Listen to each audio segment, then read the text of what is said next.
So the fourth panel discussion of the day is called A Biennale of Our Own, and we have two speakers who will be doing this panel discussion. It is my pleasure to introduce the first one, Mr. Siddharth Sivakumar. He is a distinguished curator and art critic known for his insightful contributions to the field of contemporary art and visual culture. He has curated numerous exhibitions that explore the intersections of art, heritage, and cultural identity, bringing to the forefront both emerging and established artists. His critical writings have been featured in prominent art journals and publications, where he engages with themes such as postcolonial aesthetics, the politics of representation, and indigenous art traditions. As an academic, Sivakumar has also been actively involved in art education and has delivered lectures and workshops on art criticism, curation, and visual studies. His work reflects a deep commitment to re-examining traditional narratives and promoting diverse artistic voices within the global art scene. A passionate advocate for public engagement with the arts, he continues to bridge the gap between art theory and practice through his dynamic curatorial projects and writings. I'd like to ask Shri to introduce the next speaker. With more than 30 years in journalism, Vaishna began her journey in Business Standard in Kolkata and over the years worked with the Hindu Group, the Outlook Group and the India Today Group, before returning to the Hindu 12 years ago as the editor of the newspaper's Sunday magazine. In May 2022, she took over as editor of Frontline, the fortnightly news magazine. For 8 years, she wrote a popular fortnightly column in the Hindu's Saturday segment, which was a feminist take on society, culture, and politics. Now I request Siddharth Sivakumar for the presentation. Hi, hello everybody. Thank you for being here. And it is a pleasure to be here and join you guys and talk a little about the Bengal Biennale, which I had the good fortune of curating. So I think I'll just get straight into the images, because I think it's best if you see some of the works that we did and then we get into the conversation. So the basic idea is a big, large art event that was being organized for the very first time in Bengal across two art centers of historical importance. One was the Kolkata leg of the show, and the other was the Shantiniketan, centered around Shantiniketan. So we had 13 venues. The kind of heritage buildings, etc., were utilized. These were mostly in Kolkata, and in Shantiniketan we had the university museum as well as new infrastructure and art organizations that have come up. And of course, alternative spaces were there in both the spaces.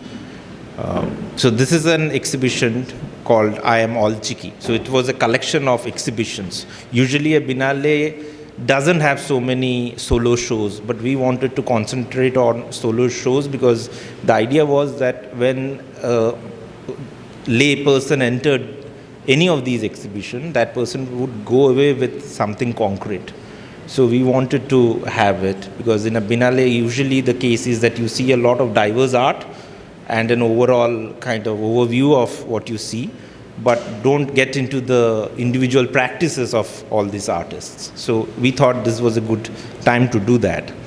So Mitu Sen is one of the very well-known contemporary artists, and she also happened to be a student in Shantiniketan Kalabhavan. So we kind of brought her back to Shantiniketan after a very long time, and her project was Am I audible? Yeah. I Am All Chiki. So this is in Santal language. It's a script, and it's, I think, suitable that we start with this one. Sorry? Oh, if you can see it, then it's fine. So this is Mitu Sen. She collaborated with the local Santal artists and students to do this big mural in a nearby village called the Pearsonpolli, which is adjacent to the university town.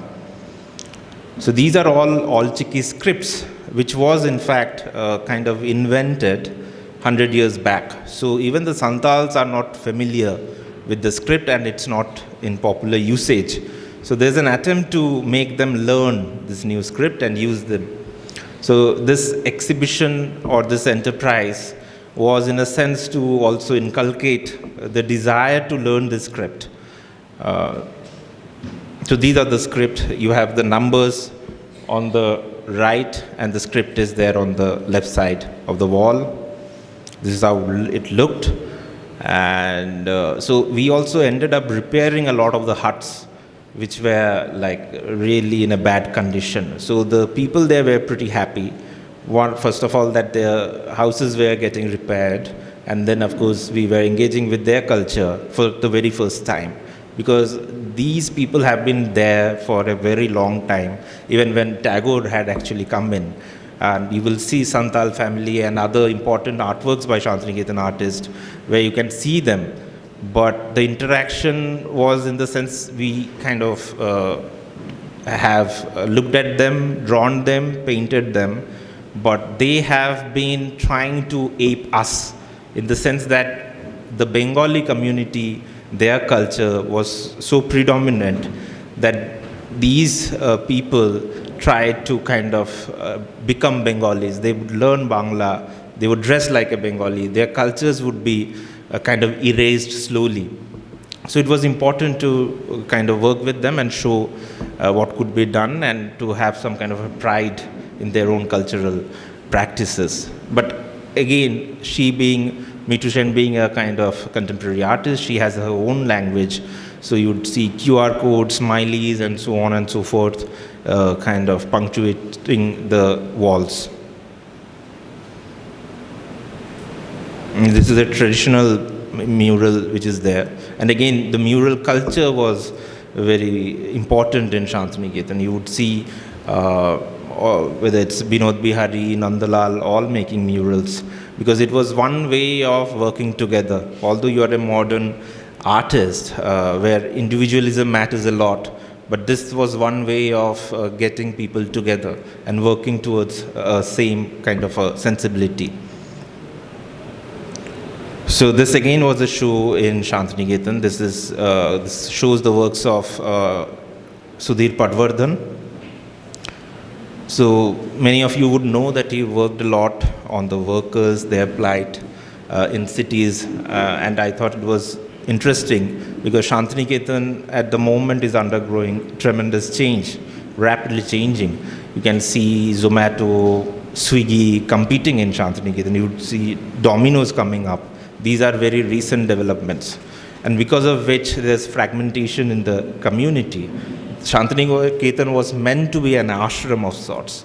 Now there's a slight identity crisis. So what happens when suddenly something very quickly starts becoming something else?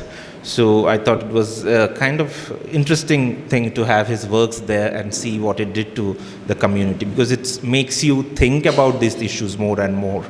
So the people, the workers, this is an artwork called The Fallen Angel, but it's actually a kind of the laborers, the workers in factories. So the series is all about that. So this again had a kind of, it's an exhibition, you have to go through the entire thing to understand its own narrative, but you can see the workers after the day's toil and all. And then there's a community of workers at the end of it. So we had Pushpamala doing a performance piece. Again, it's kind of, it talks about very indirectly Gauri Lankesh's murder, if I might say that. But she thinks of celebrating Gauri Lankesh's memory through kind of cooking a rasam that she had done, and she dresses herself as the Bharat Mata in this particular performance that she did. And she then, of course, gave us all a little bit of rasam at the end of the performance. It was quite good. So this is again a kind of photographic exhibition focusing on the Baul culture and the Baul way of living, which is in perfect harmony with nature, with God, which is, there's a lot of influence of Sufism, Hinduism. Is a very syncretic, symbiotic relationship that these photographs explore. It's not only the belief system, but how you lead your life. So I'm just looking at some of these images. It's a much more extensive exhibition there. And we are doing it at the Baul ashram of Parvati Baul. So we are also trying to be conscious of where we are doing what. So in the evening, she had a performance there. So this is again her ashram.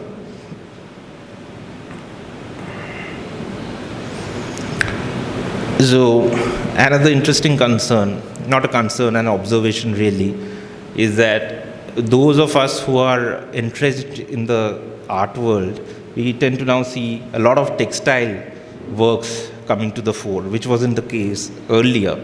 So these are usually hung as carpets almost. So each gallery now is trying to get hold of one representative artist who would be doing textile work, and it's hung in, say, art fair or wherever it is happening. So this is a trend that is catching up all over India. So when we are thinking of textile works, particularly with respect to this Biennale, I wanted to explore what else can we do. And because this is not something, this doesn't have a commercial value. We are not trying to sell anything here. So what we did is this not we as such, but the artists we chose, this collective called Gaba in Shantiniketan.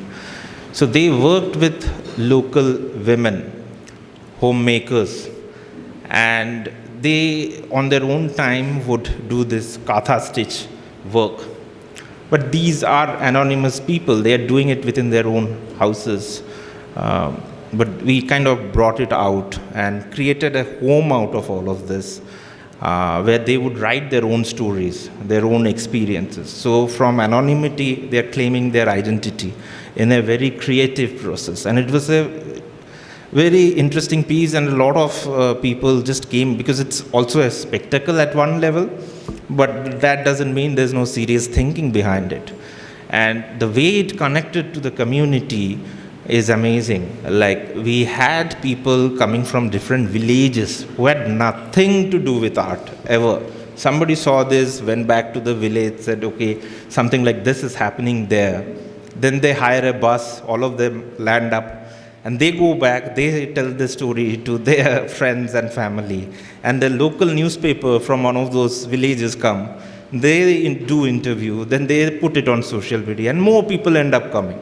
So at one end, you have the elites of the art world coming in and looking at these works, and on the other, you have people who really relate to this work and are kind of exposed to something new altogether.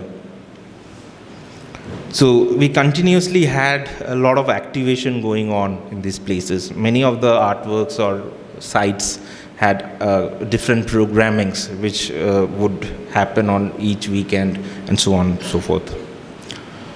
These are all part of the same exhibition.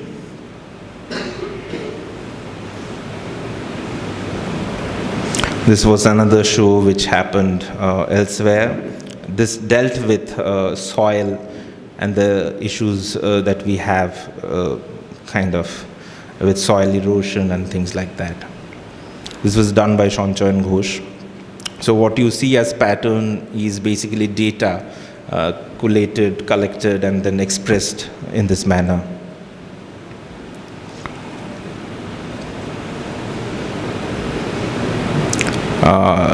Just beside it, we had another one which looked at water. And interestingly, when Shantiniketan was there, it was Khowai land. And the place, unfortunately, I don't have the image with me. The house where this all took place, both this water project and the land project, we have an image of it sitting isolated in Khowai. And we can see the river Kopai at a distance and nothing else. Now it's very difficult to find this house, even if you have a location of it. So it's surrounded by concrete houses. So we were looking at that image and going back to history and kind of trying to excavate its history vis-a-vis water and soil. So on the left-hand side, you can see the Nobel laureate Vijit Banerjee and the graphic novelist. So both of them kind of collaborated on that work. Unfortunately, I didn't have the images with me handy. Sharnath and Ovijit worked on it. So we had video components, we had the comic strips that he made, and a lot of new information pertaining to Shantiniketan and its struggle with water crises at the very beginning. This is a work by Archana Hande. So it's made with jacquards, and it was part of the Biennale. I think we can come back to any of this if the conversation requires us to. This was a performance by Nikhil Chopra in one of those new places that have come up. This is a student-led organization, and they made it very clear to us at the very beginning that we won't have any traditional painting or sculpture in our premises. So we had to think innovatively and also make artists understand of the situation, and they were very happy to at the end of it. So Nikhil did a live performance for 10 hours. His was an ecological concern, because when he had come, we just had a hurricane, just it had ended, and then it was all waterlogged. So his piece was called Land Becoming Water. And then all of these would be followed by some sort of a discussion. So all the people who had come in, we would make sure that students got to interact with them, and the locals got an opportunity to know a little more about their practices. So this is next day, basically he's talking about his work. Then there were artists who responded to Shantiniketan's visual references through masters and their works. It's like if you are a kind of movie buff, you have you identify certain scenes from movies, right? Oh, this is the castle where Harry Potter was shot, or so on and so forth. So with that kind of interest, he comes to Shantiniketan and tries to locate all these places, and fails to a great extent. So that's also some kind of realization, some kind of a criticism, but it's interesting to have these dialogues there. TV Chantosh's show. Now we have moved to Kolkata. The Anita Hade show in the Indian Museum. So this is a huge jackfruit by Porish Maiti. It was a kind of a spectacle in the middle of the road, and in the background you see the Victoria Memorial. The three Tagores were shown, Avanindranath, Rabindranath and Gaganendranath. Here we have Avanindranath, Gaganendranath and their sister Shunoini. This is again at the Victoria Memorial.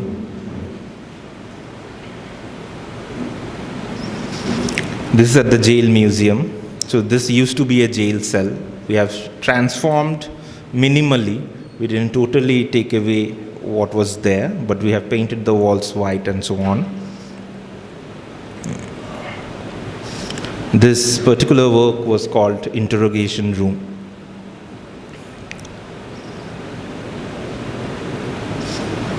And within it you had different pieces. This is the Shanu Lahiri work exhibition, but not a lot of people were aware of her practice, even in Bengal.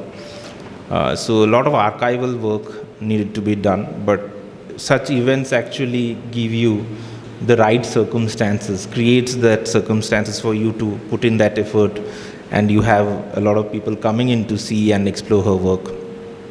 So it was broken into many sections. These are all her works.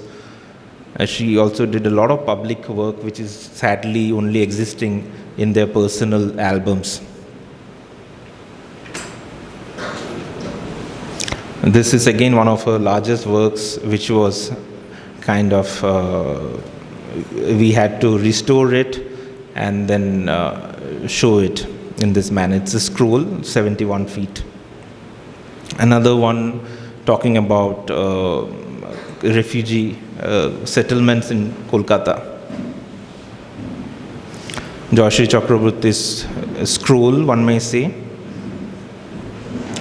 This is Madhavi Parekh's works at the church.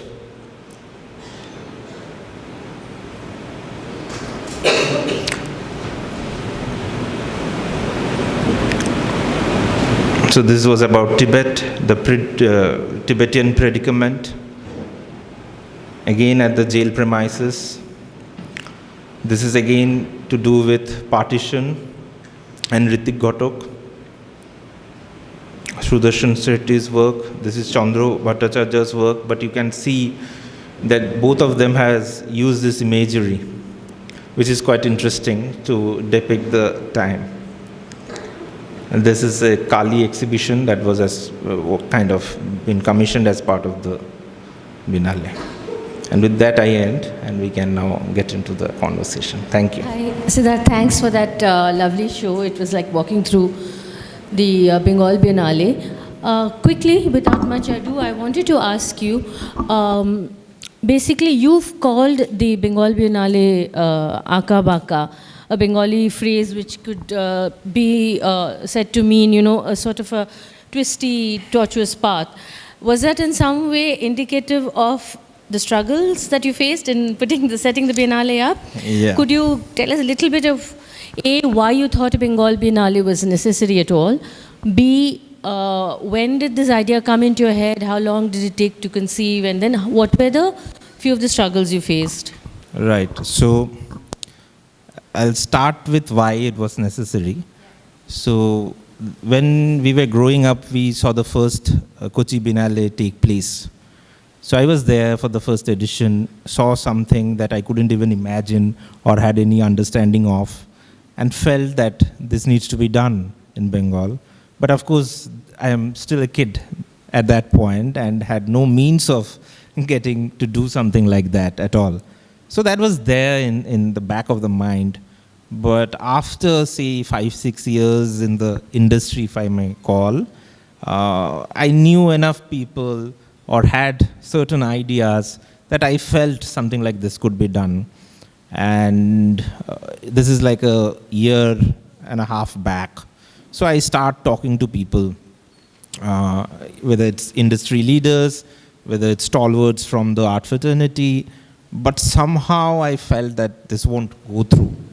The interests were not aligned, or the practicalities of something like this. And I have been working in an organization, so I do understand the challenges at a very different level. It is just not something that you think, and it's not a fanciful, whimsical notion, but it has to be grounded in very practical reasoning. So, and then I thought it can't happen. So I did work on a PPT, I thought of how it could be done, etc., etc., but then I gave it up. And I totally forgot about it. Then when I was about to quit my job and move in a different direction within the art, I chanced upon Jeet Banerjee, who with his wife Mala, they run a company called Game Plan, which is primarily they work with sports, with cricket, with chess, and also run the very successful Kolkata Literary Meet. So Jeet and I knew each other, and at one point we had also talked about a Biennale in Bengal, but not in a very serious way. But at that party when we met, I said, I'm going to leave my job and thinking about certain things. He said, why don't you do something in Shantiniketan?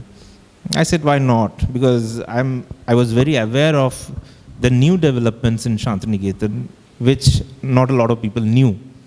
And I knew some of these people there. And this conversation was happening in which year? This is, I think, 2022. Okay. I guess it's around that time.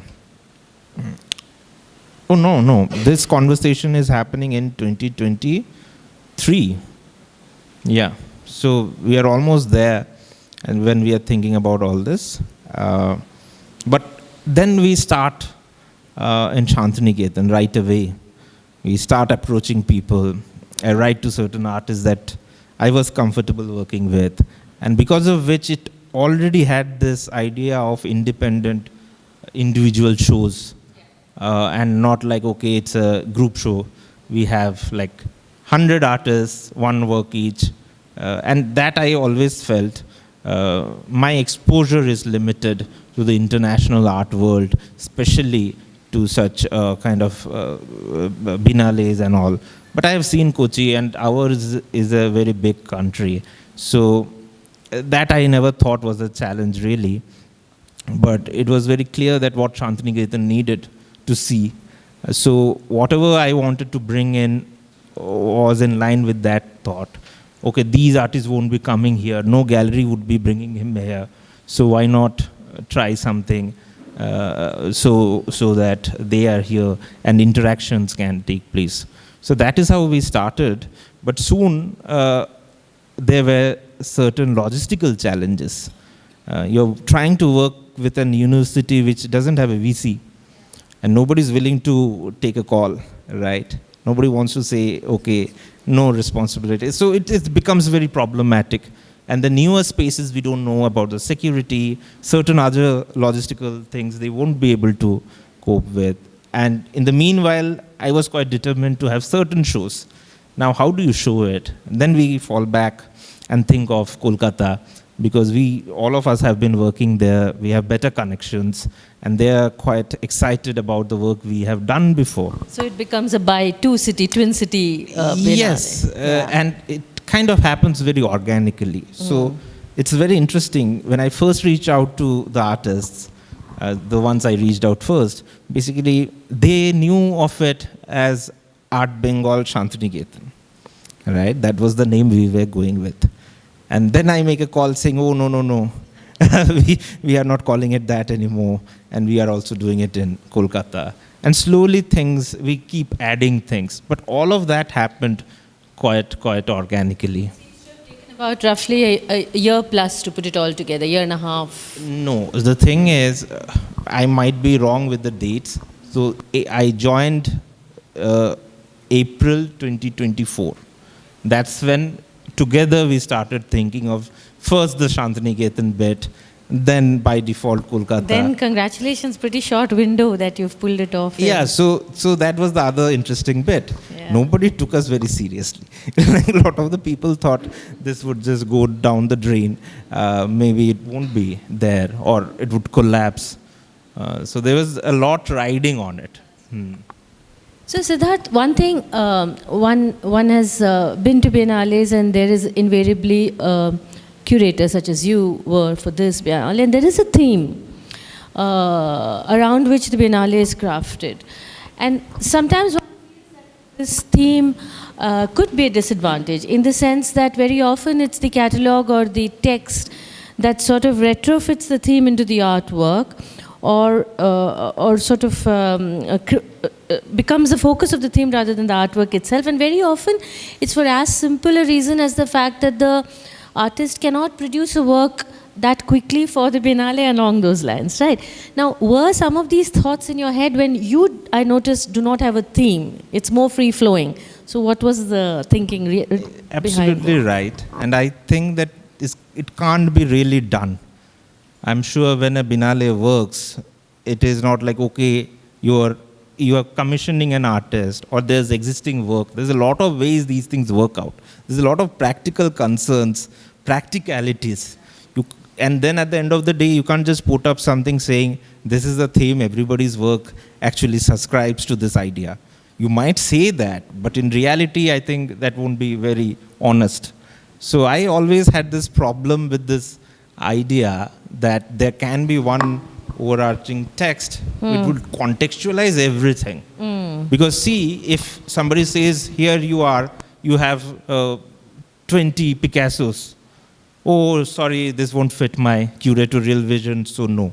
That would never happen in a Biennale or a setting like this. You, of course, have certain choices you're making. Then there are certain things that come your way.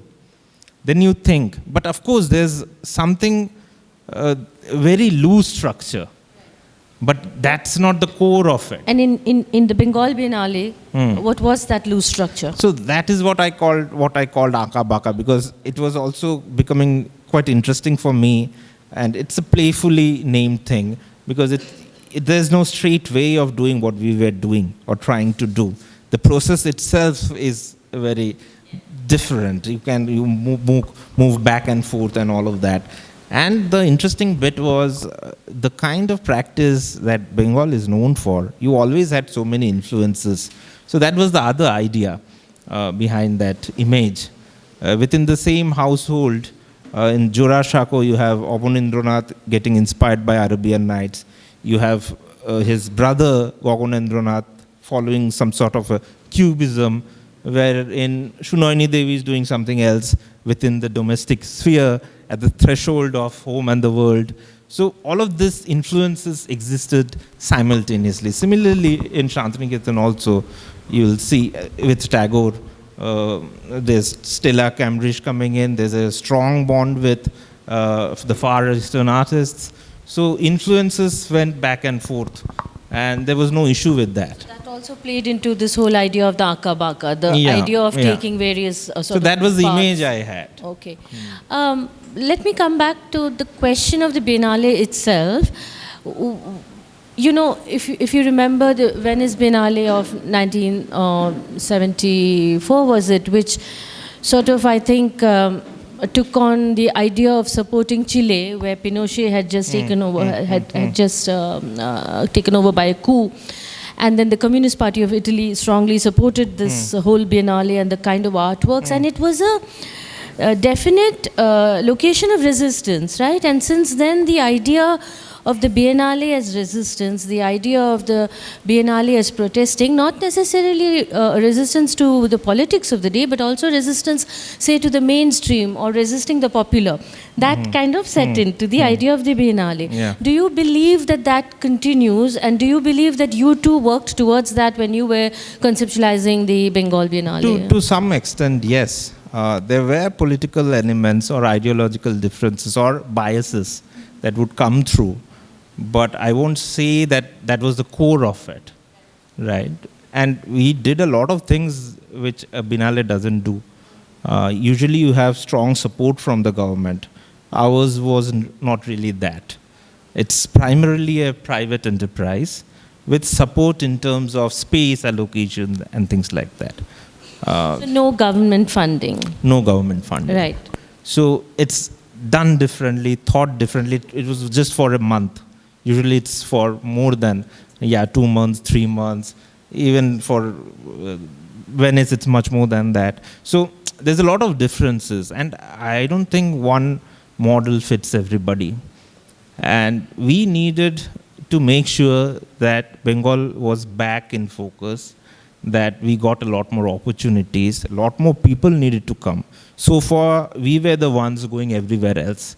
Our artists, whoever was, whether it's Kochi, whether it's the art fair, we have to go and see, and not everybody can do that.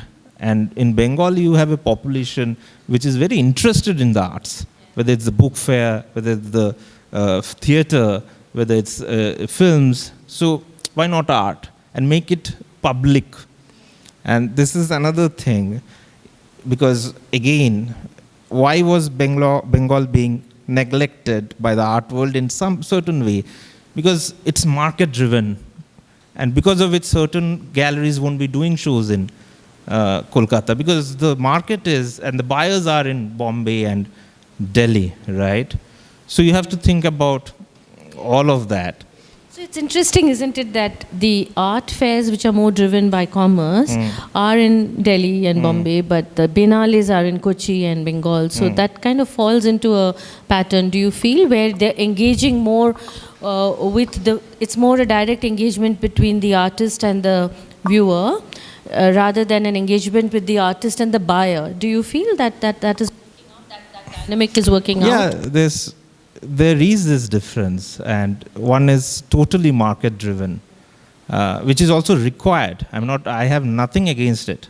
We are all within the same ecosystem, but we are serving different roles. And something that I was just telling Orijit a little while back is that this is the only kind of an industry where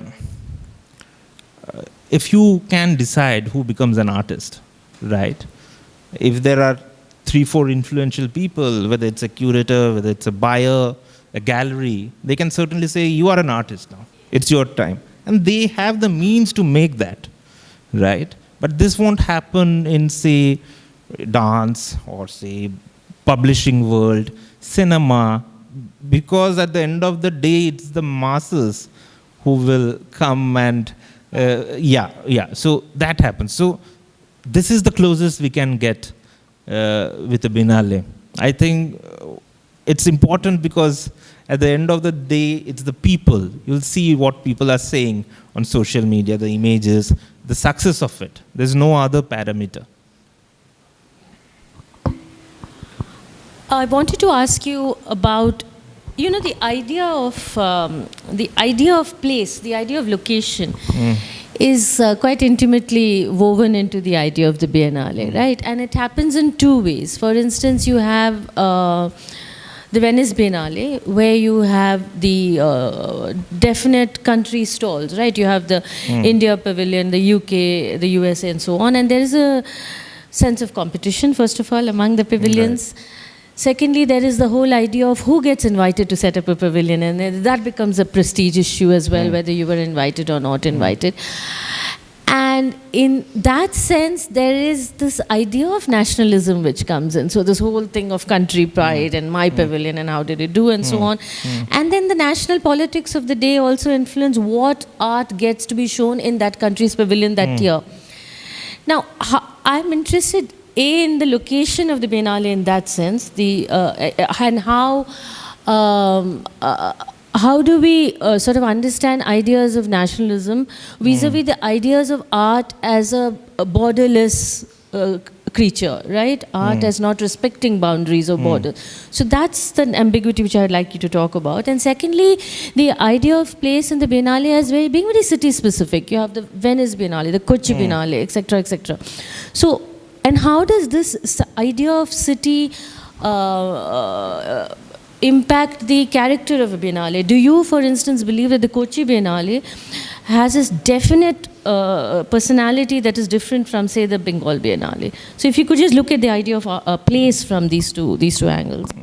Yeah, certainly. Even within our own Biennale, if you just visit the Kolkata exhibitions or if you go to Shantiniketan, these experiences would be totally different, right? In Kolkata, once you get into, say, Indian Museum or wherever, then you'll come out and wait for your Uber, and then you would be angry on the way with the traffic jam. Then you will go to some other place and you're done for the day. In Shantiniketan, you will just walk around from one to the next. And there's an additional filter, as it were. This is not me saying, but people who have visited, they really enjoyed the works there. The kind of environment within which they were put, all of it. So it's totally different. Now, we really didn't think of it very consciously, but we were also aware that there's going to be this difference. That you can't do anything about it, unfortunately. We don't have a sea like Kochi, but we have winter, which is not bad. So these are the differences that would always be there. As for nationalism, ours is more India-centric.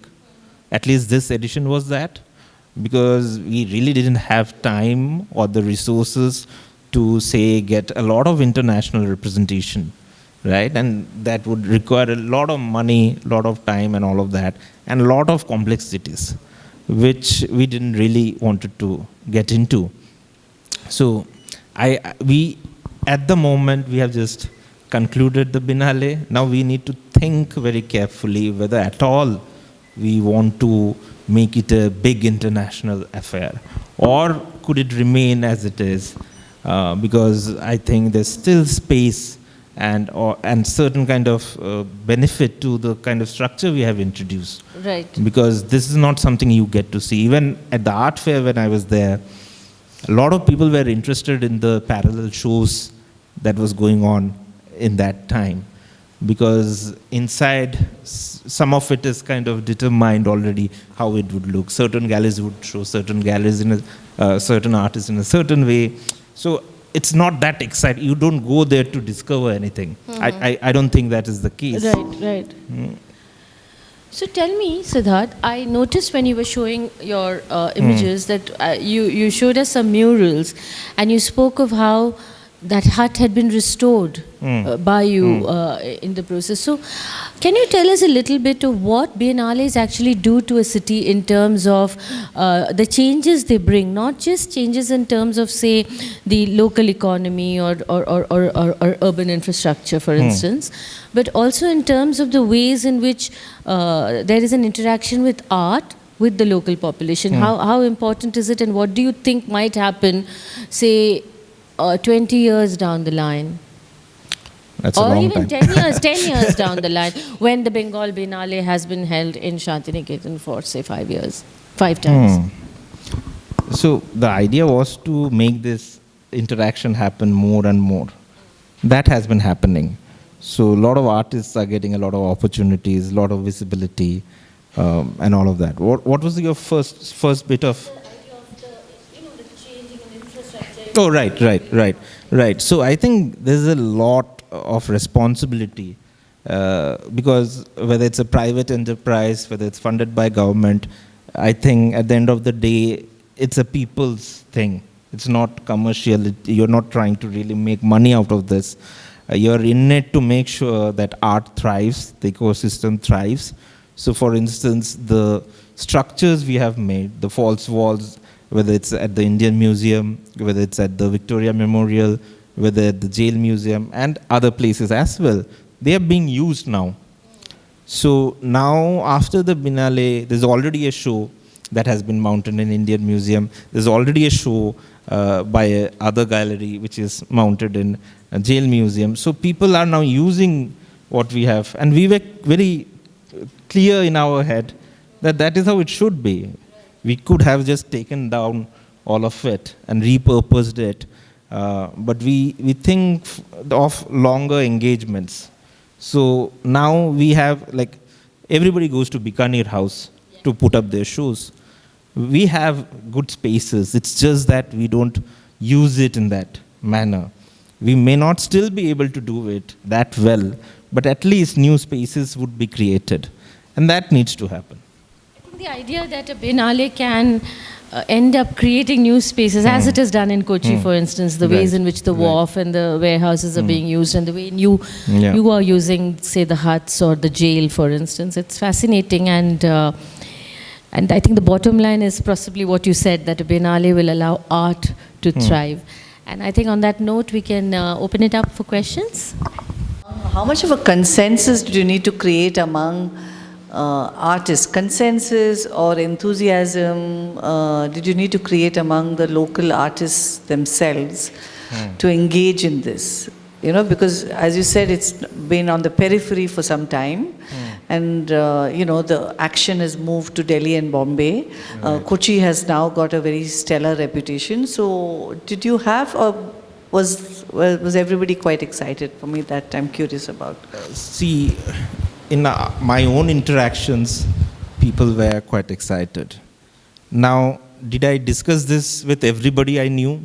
That I didn't. But I kind of felt, which is a basic human nature, that everybody wants to know what's happening, right? How are you going to do it? They may or may not ask you, but everybody is curious. Now, if you want to do something and you are convinced how this needs to be done or could be done, you go to people for advice, you listen them out, you do all that, but you don't make a statement saying, please, you don't write it on social media, please let me know how I should do it. So you should have that conviction yourself if you are getting into something like this. Now, that was a big risk. People could have just said, if it had failed, that would have been the end of us, in a sense, right? So that's a gamble you should be willing to take. And I think even if there's resistance at first, because not everybody is aware of you also. They may not know of you, they don't know how you work, any of that. And there might be others telling how you work, etc., etc. So unless and until you keep delivering, and I am sure there was a lot of concession this year, right? Because it's the first time, short time, so on and so forth. But then you have to come back next year, you have to deliver again. Yeah, so you need to be aware of all of these challenges, and things can go terribly wrong. But thankfully, everybody was very cooperative, very kind and supportive. As a kind of follow-up, I just have one more question. You must have had your own sort of metrics of, okay, I know this has made an impact, if this happens. So could you tell us some 2-3 moments when you sort of realize that, okay, now, it has had an impact? Right. When you sort of got that sense. So again, some of it is getting the right mix of artists. So you're also trying to balance it out. So you need to, and think of the costing and all of that. For instance, this Madhavi Parekh show, the works are very expensive if you look at the market prices. But we didn't bring it from Delhi or Bombay. We knew that it was in Kolkata. So knowing where to get what from and how is a big part of that. So we tried to reduce as much as possible at every possible step, without compromising on the final output. So, yeah, that is how we went about that bit. And then when certain artists said, yes, okay, I'll do it, okay, you can do it. So that kind of reassured us quite a bit, ki, okay, this is how it could be done. Then the other problem in Bengal, and the fact that we didn't go to a Star or a Universal, who are professional handlers of art, because that would be very expensive. Now, what is your fallback? What is your plan now that you are not going to these people? So then you rely on local vendors, right? Some of whom who have worked in the art, who work with galleries and so on and so forth. And some of them are just carpenters with some sensibilities. Now to train them, to see. So once you crack that, at least for me, that I knew the vendors are all right. You can create a world-class false wall. Because it's not that easy. And you are doing all of this under pressure. You are not getting these spaces well in advance. And when you are getting all of them at once. So you are simultaneously working all over. And you are spread thin. So getting the right vendor, knowing that you can trust these people that you have. So those were my moments when I thought, okay, this is under control. On the other thing, this was very text heavy. This entire Biennale. You telling me that, yeah. Yeah, every show had a big text. Everything. We didn't put a lot of emphasis on the overall curatorial thing, but each show had its own narrative going on, and which was very important for me. But the interesting thing is nobody gives a damn about that, in the sense when you're doing it. The team is concerned whether the artwork is up. I'm the guy who's thinking, "Arey, text likhna hai abhi. We need to do this, do that, etc., etc. Get it printed on time, pasted on time." So all of that. So once these things kind of are under control, then you feel much, yeah. And the other thing, we didn't go out seeking a lot of funding. That was the best thing about working with Game Plan. They made it very clear to me, and since we didn't have that kind of a mammoth budget, that we will support this whatever. Whether there's any funding, there's no funding, whatever it is, we'll take care of this one. So don't worry on that front. That was a relief. And then I think it wasn't planned that way, but JSW kind of approached at the very last moment. So that really gave us a lot of confidence, because it's not easy to get a corporate to back you. And somebody is showing interest because of whatever substance you have created so far. So that made sense. So this is how it went. No, I saw the Calcutta Biennale. Oh, you did? I went. Okay. The five of us were there, friends. Okay. We went to this Victoria thing.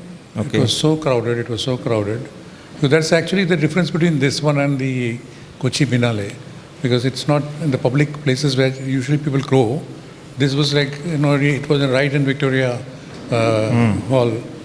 And it was so crowded that we had to have a long queue, and then we finally went in. And inside that space where the Tagore's 3 works were there, it was quite fascinating to see them, but the crowd was enormous. Yeah. I wanted to see once more, it was not possible. Yeah. And then we went to this museum Right. to see the next one. We stood there for about 45 minutes outside, and no tickets were available. It was so long queue, and then we all abandoned the idea and went away. I'm sorry that you didn't get to see. Yeah, but felt very this is bad also a about it. good sign in the sense that people are queuing up. Yeah, it was Because queuing up. growing up, I always used to hear the story of a Roda show that had come to Kolkata and had a line. Yeah, so you keep hearing, yeah, so you keep hearing that, but to really have that. Yeah, it's Yeah. nice and also this, I know. the I both. So thank you very much.